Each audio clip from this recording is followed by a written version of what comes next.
Lille, 5 h du matin. Nous sommes samedi. C'est un moment de la semaine très sensible. Avec la sortie des discothèques, la fin de nuit est toujours très agitée. Bravo pour une prise d'écoute. Les patrouilles de police secours sont sur le qui-vive. David, brigadier chef, fait équipe avec Grégory.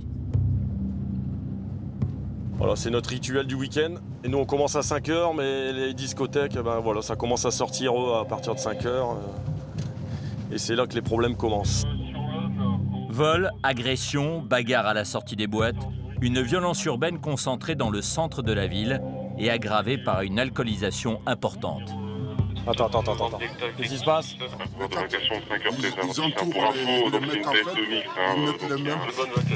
Un homme vient de signaler aux policiers qu'une bande de voleurs de téléphones portables s'en prend à des fêtards. Tu fais quoi, grand? Non. Enlève tes mains de tes poches. Des jeunes dans la rue, là. Personne, ramène-moi les gens que j'ai. Cet individu appartient à cette bande. Leur victime, c'est cet homme. Il m'a été volé. Ouais. Juste ici. Il y a combien de temps? 20 minutes. La victime ne reconnaît pas son agresseur. La technique est bien huilée. Il a déjà pris la fuite pendant que le reste de la bande fait diversion. Les policiers tentent de disperser les fauteurs de troubles. Mais ils n'ont pas peur de la police. Il faut alors utiliser la méthode forte. Alors, tu comprends pas, on explique 2 fois, il n'y a pas de 3e fois. Allez. À 50 mètres de là, une altercation vient d'éclater entre ce client éméché et les videurs d'une boîte de nuit. Vous êtes 4 là. Vous êtes 4. C'est pour ça. T'arrêtes maintenant, ok? Ils sont 4, ils vont m'agresser, ces petits bons. Hé, ferme-la, oh, tais-toi. L'homme est incontrôlable. Demain, je l'ai avec mon frère. Je l'ai avec mes potes, on va voir c'est qui. On va voir c'est qui, sale. Il enchaîne les menaces et les propos racistes. Son ami tente alors de le calmer. Arrête, bouge de là, arrête. L'individu alcoolisé devient de plus en plus violent. David et Grégory décident de l'interpeller. Je comprends rien. Plutôt par terre.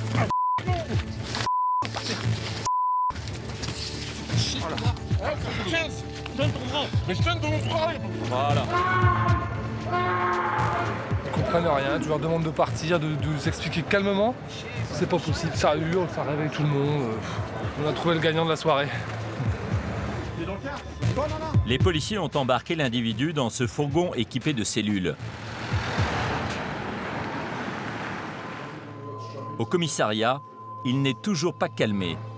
De nouveau, il devient menaçant. Assis. Ça c'est pas marché dans la boîte. Ça c'est pas marché dans la boîte. Assis. Arrêtez d'agresser. Assis. Arrêtez d'agresser. Je suis mort.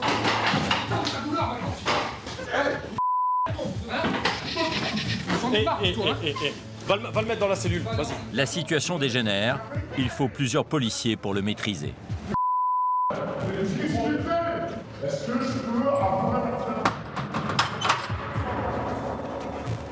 David décide de contrôler les antécédents de l'individu. C'est quelqu'un de violent et ça se voit déjà par le biais de l'intervention. Et les rôles connus, c'est des nombreux faits de violence, d'outrage, de rébellion. Donc c'est pas à tendre, ça se voit. 10 minutes plus tard, l'homme reprend enfin ses esprits. La pression, elle redescend là, c'est bon? Je vais te donner à boire, pas de problème. L'individu terminera sa nuit en cellule de dégrisement. Des interpellations violentes comme celle-là sont le lot quotidien des hommes de police secours. Jolie place, hôtel particulier, zone économique ultramoderne, Lille affiche une image sereine et dynamique. Mais Lille, c'est aussi des banlieues défavorisées touchées par la précarité, la délinquance et la drogue. Bah là, on doit avoir une bonne trentaine de doses, héroïne et cocaïne. C'est une plaque tournante du trafic de stupéfiants. Pour veiller sur la sécurité des 230 000 Lillois, en première ligne sur le terrain, 170 hommes de police secours. Ce sont ces fonctionnaires en tenue qui interviennent en cas d'urgence lors d'un appel au 17.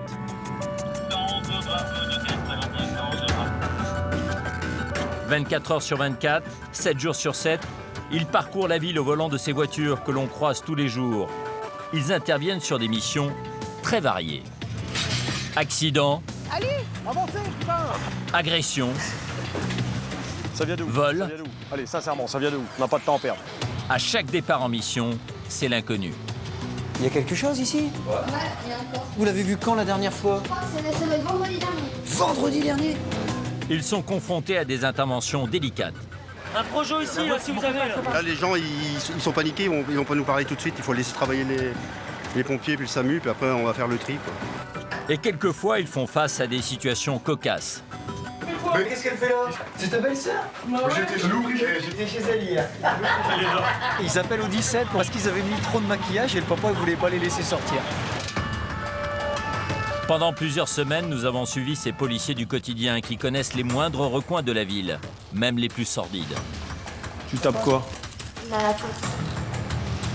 À quoi ressemble leur travail? Tu te calmes ou moi je te calme? Plongés dans un univers imprévisible dans lequel les policiers sont menacés et insultés.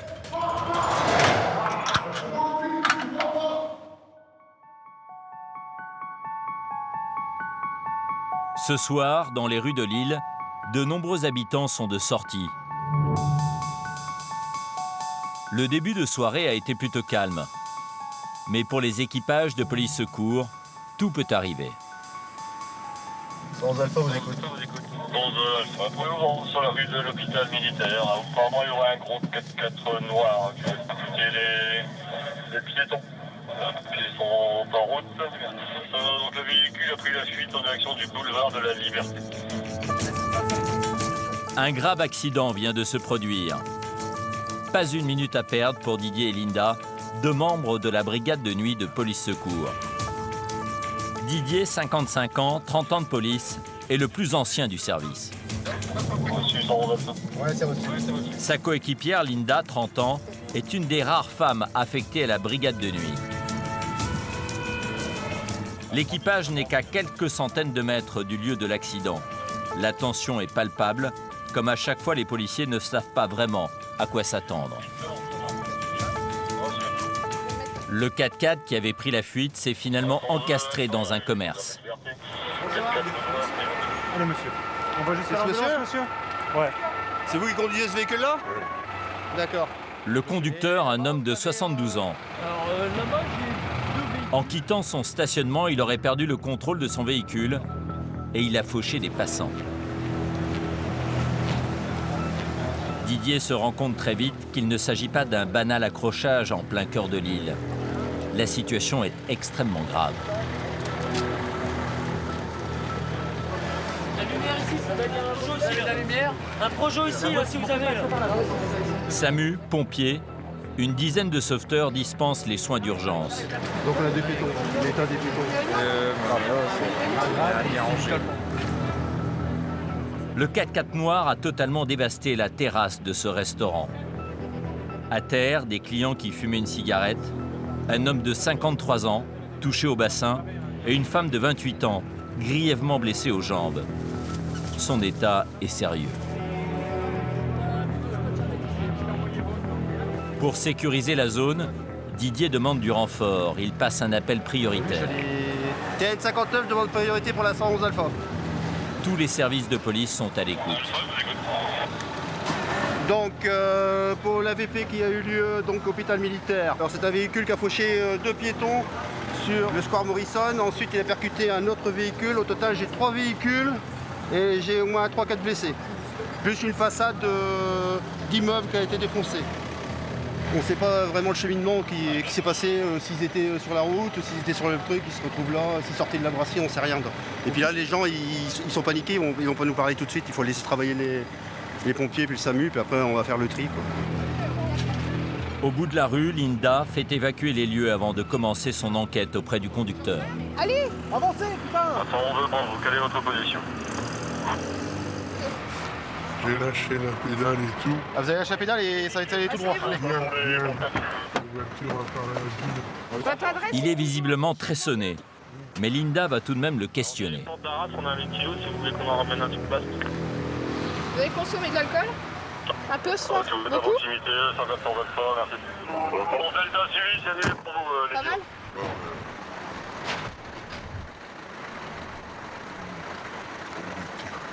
Quoi?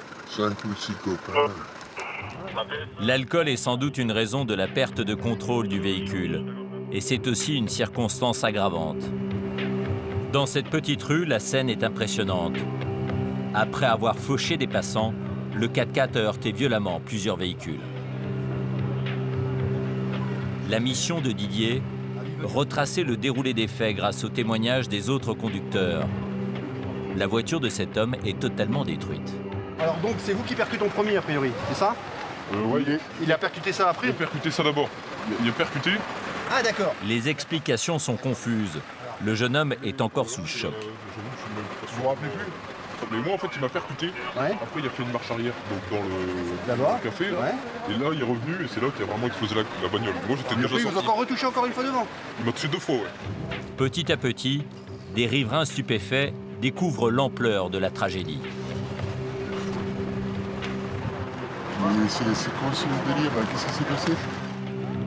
Linda vit l'une de ses premières expériences fortes à Police Secours Lille.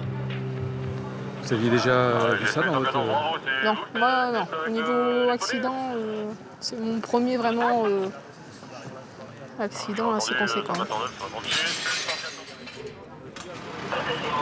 Dans le camion des pompiers, des collègues de Linda, venus en renfort, procèdent à l'alcotest du conducteur du 4x4. 23h05 positif. Il risque d'être transporté, on n'a pas encore la destination. Est-ce qu'on pourrait prévoir un véhicule pour accompagner au CHR? Donc là de toute façon il va être transporté, on fera des prélèvements pour avoir le taux d'alcool exact. La garde à vue devra attendre. Le conducteur est conduit à l'hôpital pour un bilan de santé plus important. De l'autre côté de la rue, le SAMU et les pompiers évacuent en urgence la jeune femme touchée aux jambes vers l'hôpital. Pour Didier, l'enquête continue au pas de charge. Il doit recueillir le témoignage du compagnon de la jeune femme grièvement blessée. L'homme est complètement traumatisé. C'est difficile à vivre quand on voit ça en direct. Nous on arrive, tout est terminé. On voit déjà un petit peu le chantier, mais quand ça doit se passer, ça doit être un moment de panique. Donc certainement qu'il a dû être choqué, il doit avoir les images plus d'une fois. Donc là ils vont l'emmener au CHR pour qu'il soit peut-être par un psy, puis être auprès de son épouse, puisque elle, a priori, c'est... Après les dernières nouvelles qu'on a avant qu'elle parte, le pronostic vital engagé. Quoi. Donc c'est pas bon. Après 1h30 passée sur place, les policiers réalisent un peu mieux ces quelques secondes de folie. S'il est revenu en marche arrière, c'est délibéré. Ah bah oui, il a paniqué le mec, il sait pas où il a été. Il devait être déchiré. Il devait être déchiré. Didier et Linda quittent les lieux de l'accident. Mais pour eux, la nuit n'est pas terminée.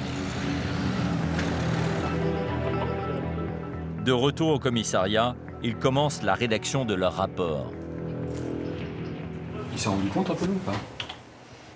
Non. Non. En plus, il était choqué. Il comprenait même pas qu'il était dans le camion des pompiers. Le conducteur sera hospitalisé pour 7 côtes cassées, une vertèbre déplacée et un début d'insuffisance respiratoire. Une prise de sang va confirmer un taux d'alcool supérieur à 1,5 g. Qu'est-ce qu'il risque, ce monsieur? Ce monsieur, déjà, s'il revient ici, il va se retrouver en garde à vue. Ensuite, il risque d'être déféré. Et puis après, le tribunal, déjà son permis, il peut lui dire au revoir. Ça, c'est sûr. Puis après, s'il est déféré, après, c'est la justice qui va décider si elle le place en haut de dépôt ou pas, selon la gravité. Le conducteur sera mis en examen pour blessure involontaire et conduite en état d'ivresse. Mais quelques semaines plus tard, il va décéder à l'hôpital. Sa mort aura pour conséquence l'arrêt définitif de la procédure judiciaire. La jeune femme blessée aux jambes aura la vie sauve.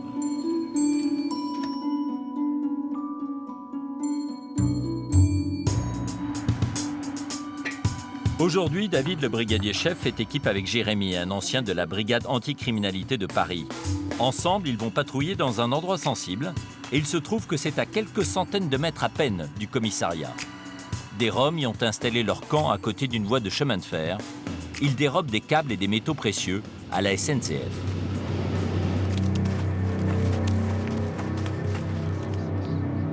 Les policiers espèrent les prendre en flagrant délit. Mais ils commencent par suivre des fils électriques qui les intriguent. Donc ça, c'est un branchement sauvage. On a réussi, en suivant les câbles qui traînaient au sol, à trouver un peu la source d'énergie du camp. Donc en fait, toutes les cabanes sont alimentées en électricité par cette gaine. La tension électrique est si forte qu'elle a fait fondre la neige tout autour des fils. C'est un risque fou parce qu'il n'y a pas de disjoncteur. Celui qui vient se brancher là, il peut rester collé au câble. Mais ce qui intéresse les policiers se trouve de l'autre côté de la voie. Alors en fait, ils déterrent tout ce qu'ils peuvent.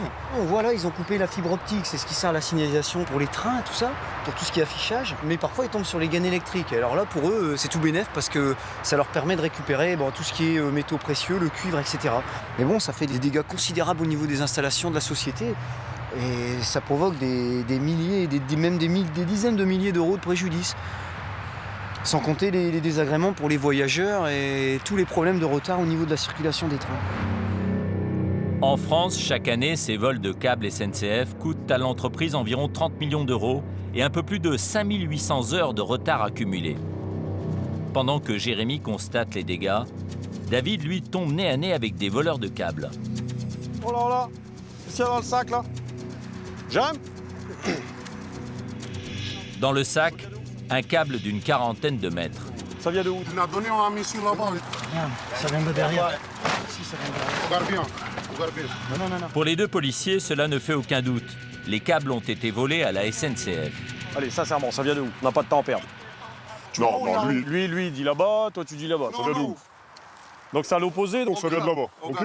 Allez, prends ton sac, allez, on y va, on se casse. David et Jérémy interpellent les deux individus. Ils les éloignent rapidement du camp pour ne pas être pris à partie. Il nous dit que le câble, non, il l'a pas coupé, enfin il l'a récupéré, mais bon, en faisant une petite palpation, là, on retrouve un cutter, donc tous les moyens sont bons pour couper. Donc bon, forcément, on se doute que le câble, il l'a pas coupé avec ses dents. La porte, s'il vous plaît, maître. Voilà. L'ambiance est détendue, mais arrivé dans les geôles du commissariat, le ton monte. Maintenant, vous devez souffler, c'est pas moi qui suis interpellé, d'accord? Jérémy doit procéder à un contrôle d'alcoolémie, obligatoire dans toute interpellation. Mais les deux individus refusent de coopérer. Tu le mets dans ta bouche et tu souffles dedans, d'accord? Et on ne boit pas des alcools. Approche-toi ici, mets-toi. Tu t'es à quelqu'un qui a posé dans sa bouche. Viens d'ouvrir devant toi. Arrête. C'est bon. Très bien, encore. Même les grands-mères, elles y arrivent. Les Roms provoquent les policiers. C'est bon. Et dans le couloir, deux autres hommes interpellés se mêlent à la provocation. Eh oh. Ouais, je t'ai combien de temps? Et alors? On t'a invité ici, on t'a invité? Non. Bah alors. Occupe-toi, c'est bon. T'es pas chez toi ici, Ah voilà, justement. Donc tu te tais. Ouais, je te regarde, moi. Ouais. Allez, s'il te plaît. L'individu qui insulte les fonctionnaires de police secours vient d'être interpellé dans une autre affaire. Un policier essaie de le calmer, mais cela n'a aucun effet. Je vois que tu joues chaud. Tes collègues sont 10, il n'y en a pas qui a parlé. Toi, tu viens, tu joues chaud. Alors toi, tu vas la Touche-moi pas. Là, je vais te préparer. Retire ta main tout de suite. Retire ta main tout de suite. On est bien d'accord. Mais je vois que tu joues chaud, là.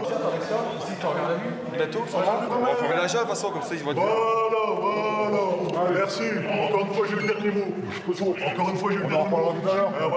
Ouais. Les insultes, les menaces, le quotidien de police secours.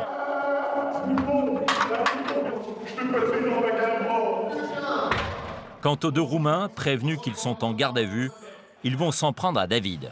Terminé maintenant, on rigole plus, d'accord? Non. Et tu vas rester ici, t'as pas le choix. Donc tu te calmes ou moi je te calme. T'as compris?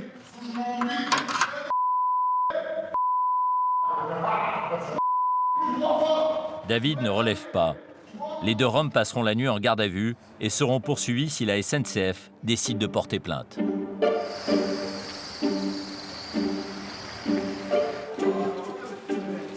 David a terminé sa semaine, mais il ne rentre pas tout de suite chez lui.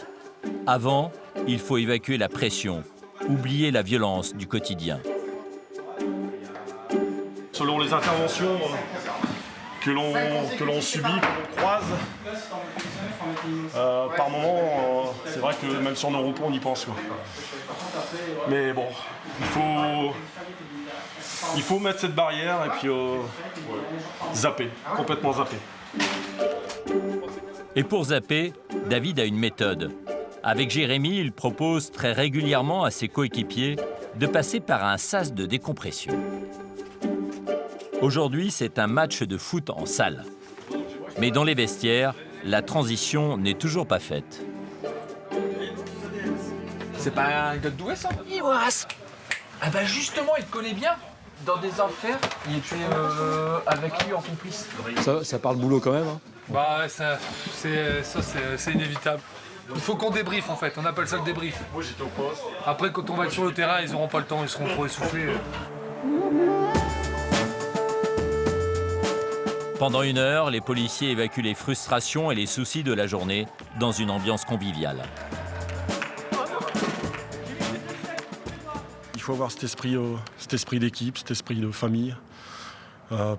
Le fait de se voir en dehors, par le sport, par une sortie, l'un chez l'autre, par moment, ça fait du bien. Après 4 jours de service en continu, David relâche. Il va se reposer 3 jours avant de reprendre ses interventions.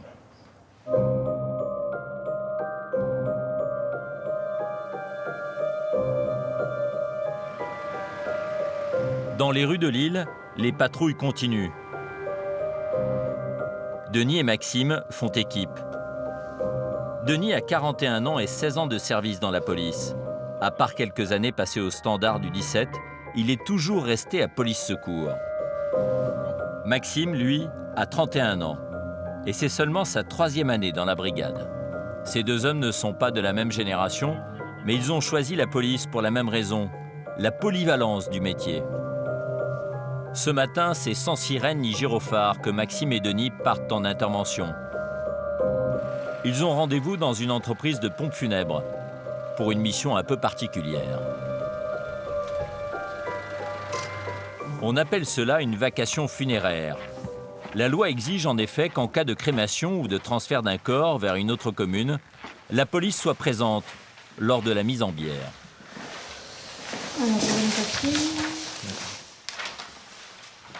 Maxime et Denis comparent les photos du défunt avec le visage de la personne décédée, puis ferment le cercueil.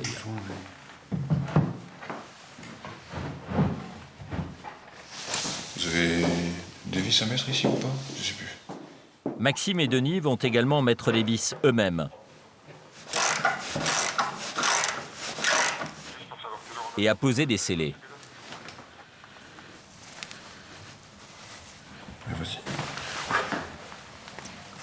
Et on appose des scellés pour bien dire que maintenant le cercueil est fermé, il ne pourra être ouvert que par décision de justice éventuellement. Donc il est scellé avec un tampon de la police. Une mission difficile, même pour un policier expérimenté comme Denis. On imagine la douleur de la famille. Et bon, le pire de tout, c'est quand il s'agit d'un enfant. Donc là, quand il s'agit d'un petit cercueil blanc, bon, voilà, c'est le pire de tout pour nous. Bonne journée, merci. Au revoir.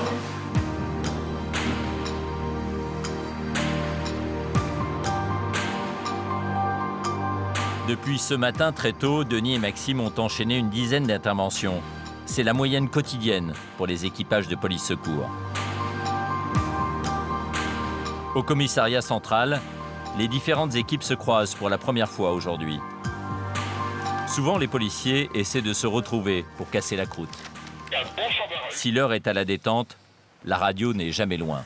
Même si on est en pause et qu'on a annoncé notre pause, on est susceptible d'être appelé s'il y a une urgence ou quoi, ou s'il y a vraiment beaucoup d'interventions en même temps et que du coup ils aient besoin de véhicules. Grâce à cette radio, les policiers sont reliés en permanence au centre de commandement, situé quelques couloirs plus loin. Allô? Oui, bonjour. Bonjour, je me donne vos téléphoner. C'est d'ici que les opérations de police secours sont dirigées suite à un appel au 17. Le standard se situe dans cette pièce, tout près. Police secours, bonjour. Les policiers reçoivent en moyenne 2000 appels par jour et il faut faire le tri. Un ordinateur et comme je suis pas content, je voudrais déposer plainte. Je dois faire comment? Alors quel est votre problème, monsieur? Vous avez un ordinateur, oui? Non, vous avez rien compris, monsieur. On a environ 80% des appels qui sont inutiles. Et alors, ensuite, on a 15% de renseignements et 5% vraiment d'intervention concrète, quoi. Une intervention concrète. C'est justement ce qui attend Maxime et Denis. Leur pause est écourtée. 59, transmettez pour la 111 Delta.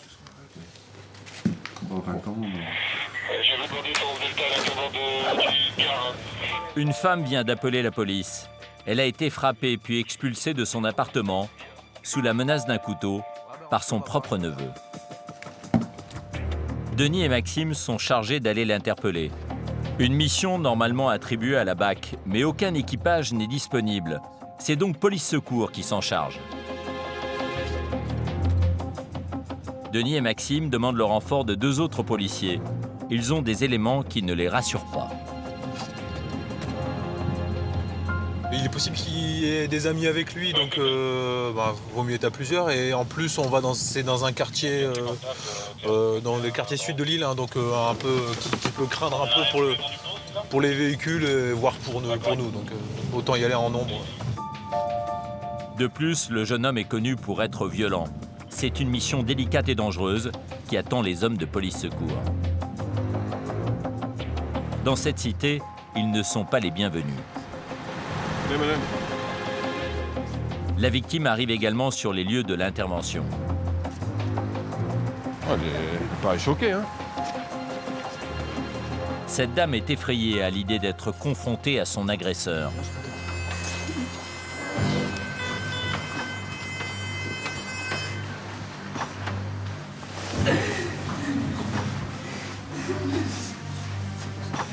Elle n'ose plus avancer. Paralysée sur place, elle laisse agir la police.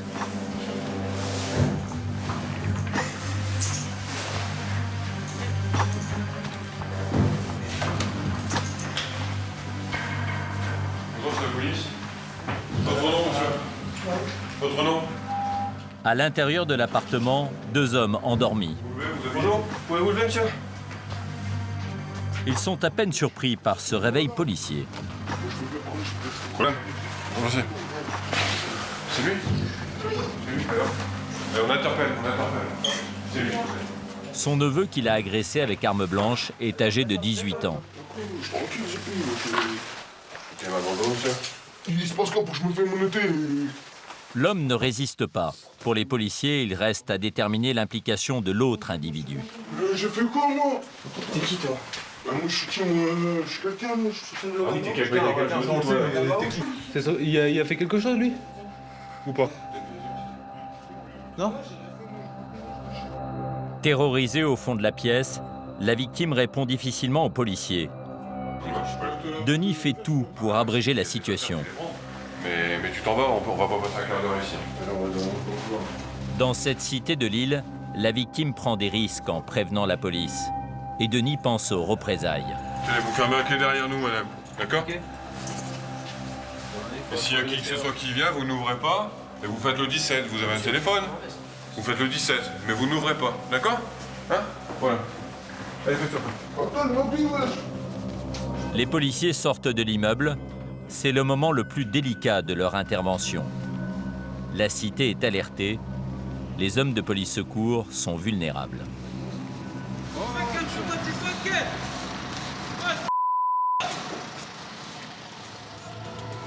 Denis et Maxime ne traînent pas. Plus que les insultes, ils craignent les jets de pierre et d'éventuels rassemblements. La victime ayant porté plainte, le jeune homme est placé en garde à vue. Il sera entendu par un officier de police judiciaire. Une enquête est ouverte. Ah, ça chambre. Ça chambre parce que les Lillois ont perdu hier. Donc ça chambre, on entend. Comme très souvent dans la brigade, c'est le football qui est au centre des conversations dans les vestiaires. Ah! Je suis en train de...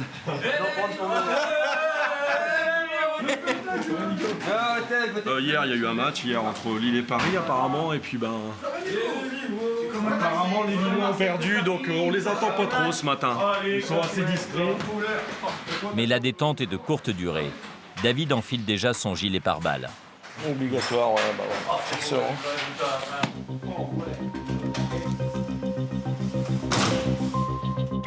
Ce matin, c'est à nouveau avec Jérémy, l'ancien de la BAC de Paris, que David fait équipe.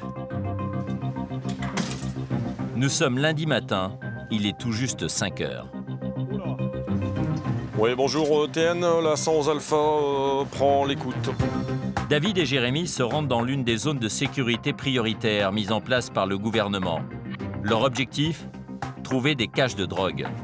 À cette heure-ci, les dealers et les guetteurs dorment encore.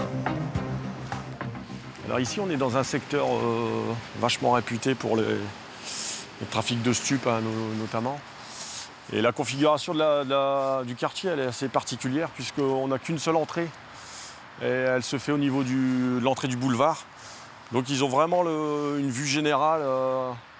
Au cas où il y a un véhicule de police, soit sérigraphié, on nous voit de vachement loin, ou même banalisé, hein, ils nous connaissent. Et sur l'arrière, c'est le périph', donc il n'y a pas d'accès possible. Pour eux, c'est vraiment un terrain propice pour leur petit trafic en bonne tranquillité. Cette mission de contrôle serait difficile à effectuer en pleine journée. Parmi les collègues de David, Sébastien. Ce policier a travaillé plusieurs années dans les banlieues parisiennes sensibles. Il connaît bien les zones de trafic de drogue. Regarde, Seb. Les policiers sont intrigués par une épave garée sur le parking. On va la passer au fichier, celle-là, parce que...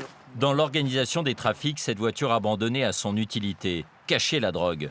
C'est le b.a.-ba pour un dealer, ne rien avoir sur lui en cas d'interpellation, mais garder le produit à proximité pour servir son client rapidement. Quand l'acheteur arrive, il s'avoue aller le chercher à l'abri, bien dissimulé, caché dans un véhicule. David, Sébastien et Jérémy sont bien décidés ce matin à trouver de la drogue. Pendant de longues minutes, ils passent au peigne fin tous les bâtiments du quartier. Les moindres recoins sont inspectés. Quand tout à coup...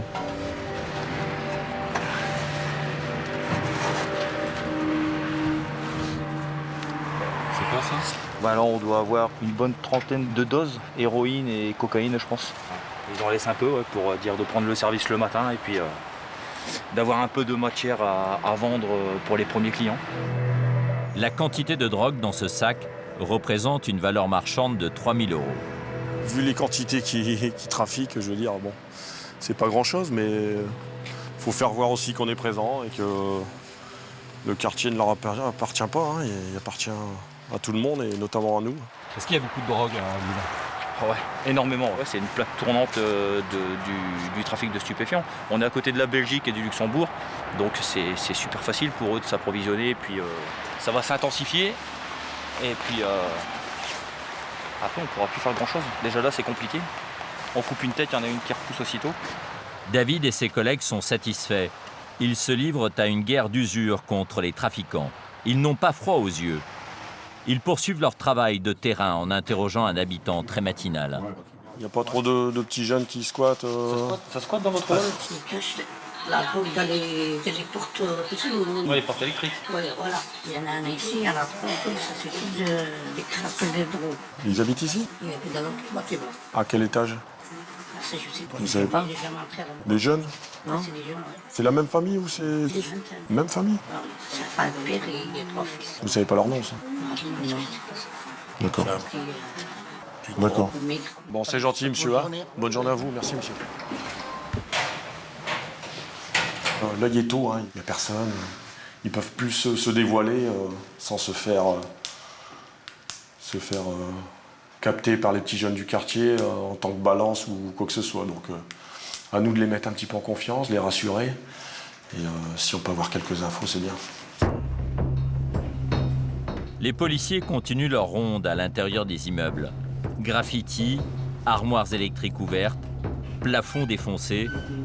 Les bâtiments sont laissés à l'abandon, investis par les trafiquants de drogue. De nouveau, toutes les possibles caches sont explorées.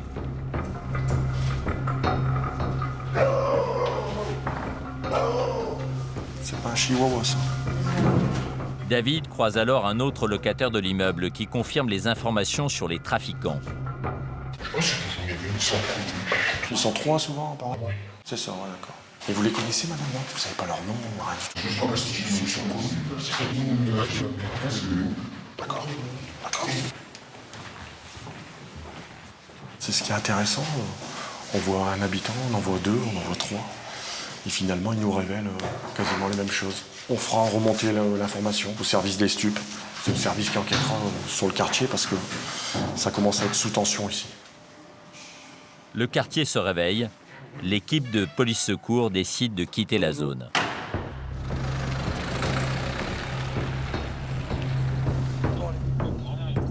Sur les ondes, tout est encore calme. Alors David décide de contrôler un endroit où, là encore, la vente et la consommation de drogue se font en toute impunité.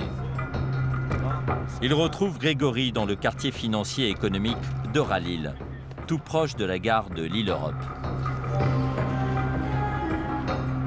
Un secteur ultramoderne, en pleine expansion.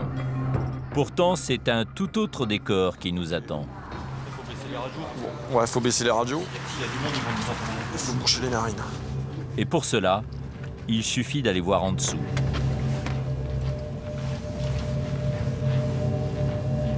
Nous entrons dans les issues de secours du parking d'Euralille. Un dédale de galeries lugubres, un monde souterrain où se croisent SDF, prostituées et consommateurs de drogue. On voit tout ce qui reste. Les zonards, ça boit, ça fume. Il y en a partout. Là, on voit l'alu qui sert au toxico. Ils viennent plus se piquer. Ouais, ils viennent fumer. Ouais. Il faut faire gaffe, il y aura sans doute des seringues, il faut se méfier. Au bout de quelques mètres, les policiers tombent sur un SDF. Vous avez dormi là? Oui. Vous êtes seul ici dans le couloir? Ouais. Ça fait longtemps que vous êtes ici? Ouais, ça fait à peu près un mois et demi. Voici sa chambre. Un matelas, une couverture et son sac à dos. Vous n'avez pas de famille pour vous accueillir, hein, parce que... Après, j'ai ma soeur aussi, quoi, mais bon, avec les enfants, tout ça, quoi. J'y passe de temps en temps, mais bon. Elle sait que vous dormez ici, à Euralille, dans les sous-sols, là, Ouais. Ouais. Bon, allez, bonne journée, monsieur. Au revoir. L'homme fait la manche à proximité de la gare. Vous pensez que les habitants de cette ville savent ce qui se passe en dessous eux? Non, pas du tout. Non, non. Ils sont loin de s'en douter. Ils sont loin de s'en douter. Hein. Ils savent qu'il y a de la misère, qu'il y a des SDF, mais dans les conditions dans lesquelles ils vivent, ça, ils sont loin de se douter qu'ils vivent ici dans le noir, dans le froid, dans la puanteur. David et ses collègues continuent leur ronde. Ils croisent un autre SDF qu'ils connaissent bien. Ah, il y a déménagé, là? Vous avez changé d'endroit? Oh, oui. Ouais. Puis, allô, allô? C'est la police. Hein. Ce jeune couple. Qu'est-ce qui vous amène ici à dormir dans la souterrain d'Euralille? Parce qu'on a raté. Hier, on devait prendre le train, mais on l'a raté. Ouais, vous alliez où? Mais je devais partir. Vous alliez où? Je devais partir pour aller à Paris. Ouais. Et j'ai raté le train. D'accord. Et après, vous allez où? Je sais plus. Je sais plus. C'est la première fois que vous venez ici? Ouais. Vous connaissiez pas? Non. Je doute quand même. Ouais. Il faut le trouver, l'endroit. Bon, en tout cas, faites attention à vous parce que vous pourriez rencontrer des gens pas très attentionnés. Si vous restez là plusieurs jours, c'est sûr qu'il vous arrivera quelque chose.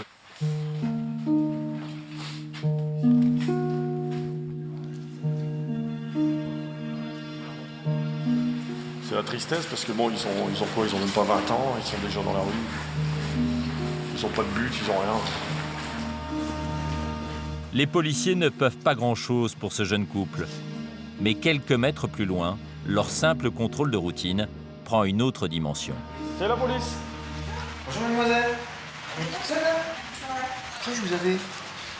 17 ans. T'es dehors à 17 ans? Non. Et tu dors là depuis longtemps? Non. Depuis quand? Hier soir, je suis là. Le prénom?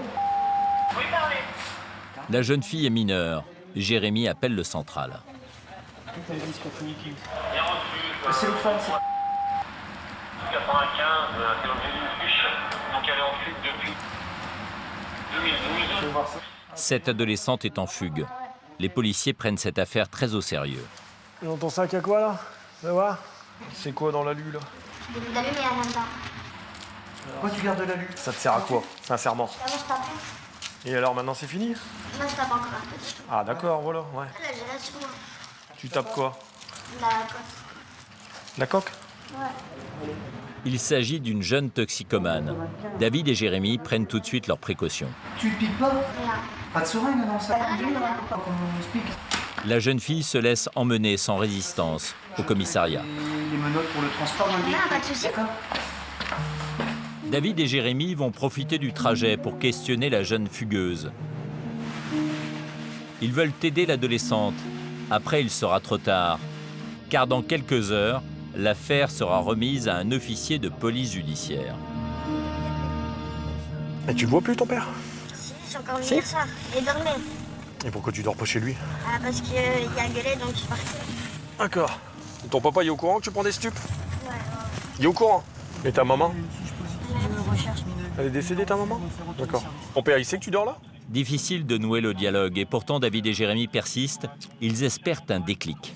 Je pense pas qu'il serait content de te voir dans des conditions pareilles. C'est la bohème, mais c'est dangereux, hein. Tu te rends compte, toi? C'est un coupe-gorge, le truc, là. Tu vas pas, tu dors au milieu des pochons d'aluminium, là. C'est la jungle là-dedans. Faut te sortir de là. T'es encore jeune, c'est le moment. Profite, regarde, on t'emmène au central. T'as le groupe des mineurs, si tu veux voir quelqu'un, profite, on y est, là. C'est le moment. On te tend la main, hein? Les deux hommes de police secours jouent les grands frères avec l'adolescente. Va doucement quand tu parles. Détends-toi. David parvient peu à peu à la rassurer. Elle raconte son accoutumance et aimerait qu'on l'aide à en sortir. C'est bien. Tu vois, déjà là, tu fais une démarche.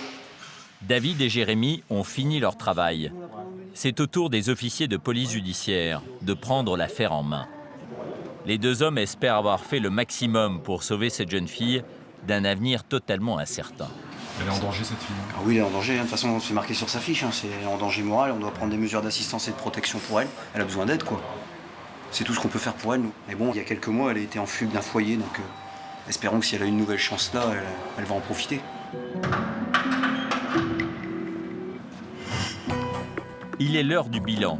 Jérémy et David mettent au propre l'ensemble des informations récoltées ce matin.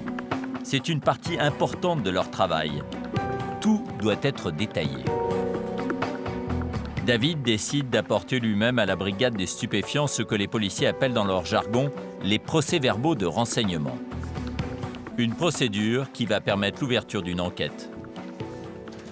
On a fait une découverte courant matinée sur le secteur Moulin à Belfort. Ouais.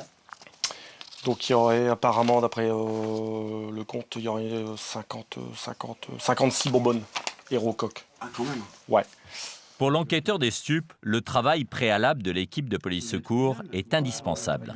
Ah bah déjà c'est pas mal, on a déjà une découverte de produits stupéfiants, donc c'est ce qu'il y aura déjà de moins à vendre sur le marché. Et puis ouais, c'est eux la plupart du temps, nos informateurs, c'est eux. Nos premiers informateurs, c'est les gens qui travaillent constamment sur la voie publique. Donc on va ouvrir cette enquête en préliminaire. Okay. Merci David. De rien. Allez, bon courage. Le travail du policier s'arrête là. David est prêt à repartir sur la voie publique. Mais dans les bureaux de police secours, une surprise l'attend. Faire par ma lieutenant. C'est magnifique. Un gâteau d'anniversaire offert par ses collègues de la brigade pour ses 38 ans. Bon, on va souffler alors. Hein. Eh David, tes collègues ils t'ont pas fait ça? Non. C'est l'esprit famille. Ça fait chaud au cœur? Ça fait ça fait plaisir. Surtout quand c'est inattendu comme ça. C'est fait maison, on va se régaler. Tu veux faire le service? Tu fais service à David? Merci, bon anniversaire. Allez, où la fève? Je l'ai pas eu. C'est sûr que là, c'est calme, c'est détendu, mais on sait très bien que dans 30 secondes, on peut avoir un appel d'urgence, mais bon, c'est le boulot qui fait ça, et c'est peut-être pour ça qu'on est là, c'est peut-être ce qu'on aime, hein, en fait. Quelques minutes plus tard, c'est Jérémy et Grégory qui partent pour une nouvelle urgence. Un autre grand classique pour la police. On va sur la commune d'Elem. A priori, dans un hôtel, une personne qui aurait été trouvée décédée. Dans le jargon policier, on appelle cela un Delta Charlie Delta. C'est une des nombreuses missions de police secours, une mort suspecte ou accidentelle, un suicide, un décès sur la voie publique. La police intervient systématiquement. Jérémy et Grégory entrent dans un quartier populaire de Lille qui leur est familier. Mais ils ne connaissent aucun hôtel dans le coin. 216, c'est Logan. 208, 216, il n'y a pas d'hôtel. Ah si, oh le bar, oh là là, c'est un bar pourri. Les deux policiers découvrent les lieux et ils redoutent le pire. Oh, c'est bidon, il n'y a pas de pompiers, rien. Messieurs, bonjour. Il y a quelque chose ici? Ouais, il y a un corps. Et il n'y a pas de pompiers, il n'y a pas de SAMU, Ils vont arriver? Ils sont pas là? Pas de pompiers, pas de SAMU. Jérémy et Grégory n'aiment pas ça. C'est les premiers arrivés. Et cette personne, vous l'avez vue quand la dernière fois? Je crois que ça doit être vendredi dernier. Vendredi dernier? C'est quelqu'un de très discret? L'homme est mort depuis 5 jours. Est-ce qu'il avait une pathologie particulière? Il était épileptique. Épileptique? Est-ce qu'il y a de la famille? Non. Pas de famille, ce monsieur? Bon, bah, je vous laisse y aller parce que moi, c'est pas... Ouais. Ils ont la lourde tâche de découvrir le corps et de l'identifier. Quelques jours. Quelques jours. Ça sent pas parce qu'il y a la fenêtre ouverte. C'est vous qui avez ouvert? C'est mon patron qui a ouvert la fenêtre. C'est votre patron qui a ouvert la fenêtre? Bah, disons qu'on le voyait pas arriver parce que le RSA est tombé. Ouais. Et les seules fois où je le voyais au comptoir, c'est parce qu'il y avait... pour payer le loyer. D'accord. Pour trouver son identité, les policiers tentent d'en savoir plus. Il n'y avait pas de copain qui venait là? Il n'y avait pas de... Il avait un copain qui doit habiter sur Fibre, mais il a pas de famille, il a rien du tout. Et il marchait pas mal au mousseux. Ouais. Vous connaissez pas sa date de naissance, son anniversaire? Non? Quel âge à peu près il avait, ce monsieur? 50, ouais, la cinquantaine, non, c'est ça? Grégory pénètre dans la chambre à la recherche d'une pièce d'identité. Il découvre un véritable musée, une accumulation de souvenirs, les objets d'une vie. L'homme vivait à l'année dans cette unique pièce, sans cuisine, sans douche, une vie de solitude, dans un quasi-anonymat. Monsieur était né en août 59.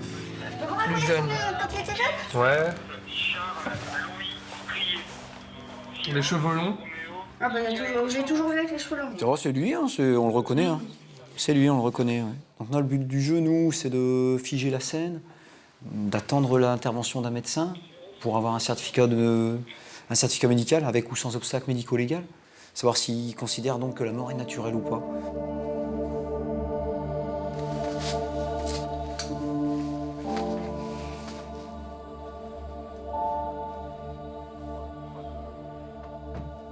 Bah, le contact avec la mort n'est jamais facile. C'est des interventions qui reviennent régulièrement pour nous, hein, les polices secours. Donc c'est vrai que c'est jamais marrant. Il n'y a que nous qui les côtoyons, ces gens-là, en fait. Ils n'ont pas de famille, ils n'ont pas d'amis. Les seules fois où... Enfin, pas les seules fois où ils voient quelqu'un, mais je veux dire, dans cette situation-là, les seuls à intervenir, c'est la police, ouais. Le médecin confirmera une mort naturelle, une mort isolée, dont seule la police aura été le témoin.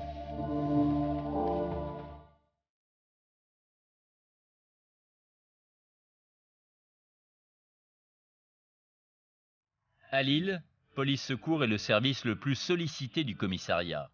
Une véritable colonne vertébrale, pourtant très fragile.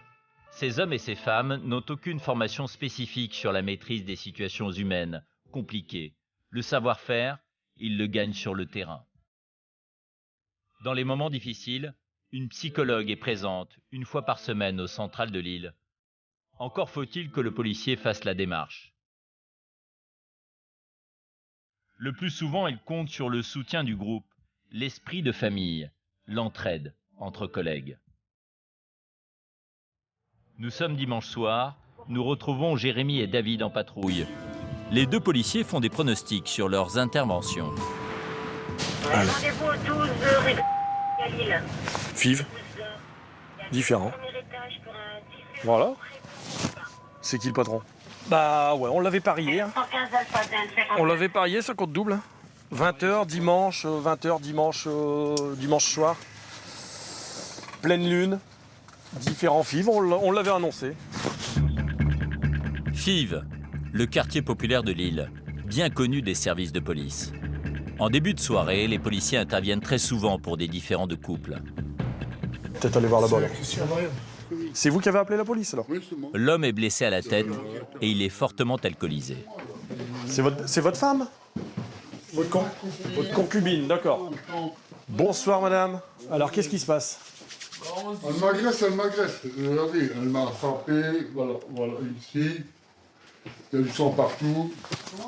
David remarque que la femme est également alcoolisée. On peut discuter, hein, Ouais, je comprends bien. C'est la vie de couple, hein, ça? La vie de couple, elle m'a frappé, elle a pris la table et elle m'a frappé. Pour quelle raison aussi? Pour quelle raison vous en êtes venu là? Ouais. Ça parce que bon, un peu bourré. Oh. Ne dites pas que non plus qu'elle a bu et que vous êtes clean. Hein? Ok? Pas clean. Bon, bah voilà, monsieur. Voilà, je suis pas clean. Mais je suis plus bien qu'elle, c'est tout, il n'y a pas de problème. Voilà. Pour David et Jérémy, c'est un scénario classique. Dans ces cas-là, les deux policiers n'ont qu'une chose à faire, séparer les protagonistes. Bon, qu'est-ce qu'on fait alors? La dame, on la ramène chez elle et puis voilà, on en parle plus. Elle habite où, madame? Vous habitez où, madame? Vous, ça va? Vous avez pas besoin de soins? Non, ça va, je me plains pas, je porte pas de plainte, on trouve tous mes blessures. Il y a eu le sang, tout ça. D'accord. Ça sert à rien, on est parti, vous mettez un petit coup de serpillère. Bien sûr. Vous vous reverrez demain, peut-être que demain, le grand amour, il Madame, elle a ses... À demain, on se dit au revoir, à demain. Bah oui, gardez. Ben ouais, voilà. Voilà. Allez. Qu'est-ce que vous avez consommé là? Du rosé? C'est d'argent, elle est traître. Elle est traître. Oh là, ici, tranquillement. Alors, c'est quoi cette engueulade? Qu'est-ce qu'il y a eu? Ça part de quoi? Des conneries? Hein? C'est l'alcool ou bien? Ouais, c'est l'alcool, mais c'est pas... Il y en a d'autres, hein, des hommes. Il n'y en a pas qu'un sur Terre. Non. Sur FIV, il n'y en a pas qu'un. Hein? Il y en a plein d'autres. Une belle demoiselle comme vous. Hein? Quel âge vous avez? Vous avez quel âge? J'ai plus gagé. Non! Ils se sont partagés le code du Rhône. Enfin, le cubi. Donc, bon, bah voilà, lui au calme, il est tout seul. Elle, bah, comme d'habitude, on va la reconduire juste derrière. On va la déposer. Puis demain, ils seront de nouveau amoureux. C'est des domiciles où on vient régulièrement. On n'a plus besoin de prendre l'identité, on la connaît. Une petite douche au dodo, hein? Ok. Ça va? Vous n'allez pas vomir? Ah bon? Oh non, hein? Ah non. Pas dans le fourgon. Et moi aussi. D'accord? Bah chez vous. Les policiers jouent les chauffeurs de taxi. Ils évitent une procédure au commissariat. Chut, les voisins, ils dorment. Putain, c'est casse-gueule ici. Faut pas être bourré, hein. L'arrivée des policiers attire l'attention des voisins de l'immeuble. Et ici, tout le monde se connaît. Allô? Bah tu fais quoi? T'as tout défoncé toi encore? Mais qu'est-ce qu'il fait ça? Vous êtes la voisine du bas? Ouais. Une aubaine pour David et Jérémy qui vont pouvoir confier la dame en état d'ivresse à une voisine et quitter les lieux. Mais les deux policiers ne sont pas au bout de leur surprise. Bonsoir. Mais qu'est-ce qu'elle fait là? Qu'est-ce qui se passe? La disco Raoult là. T'as fugué encore? Non, je suis ma belle-sœur. C'est ta belle-sœur? Ouais. J'étais chez nous. J'étais chez elle hier. Allez, on vous laisse en famille. Hein? La veille, Jérémy est intervenu au domicile de cette jeune fille de 18 ans. Elle avait appelé la police car son père ne voulait pas la laisser partir en discothèque. Allez, on rentre à la maison. Allez, rentre avec ta sœur là. Je suis là, moi. Ah, t'es là-bas? Bah va la raccompagner là avec son mini-shirt. Je suis mon frère. Allez, à la baraque. Non mais on raconte pas d'histoire, c'est vrai, ils appellent au 17 pour des... parce qu'ils avaient mis trop de maquillage et le papa voulait pas les laisser sortir. Bon, c'est folklore. Bon, tant que c'est bon enfant comme ça va. Tout le monde se connaît, c'est une grande famille.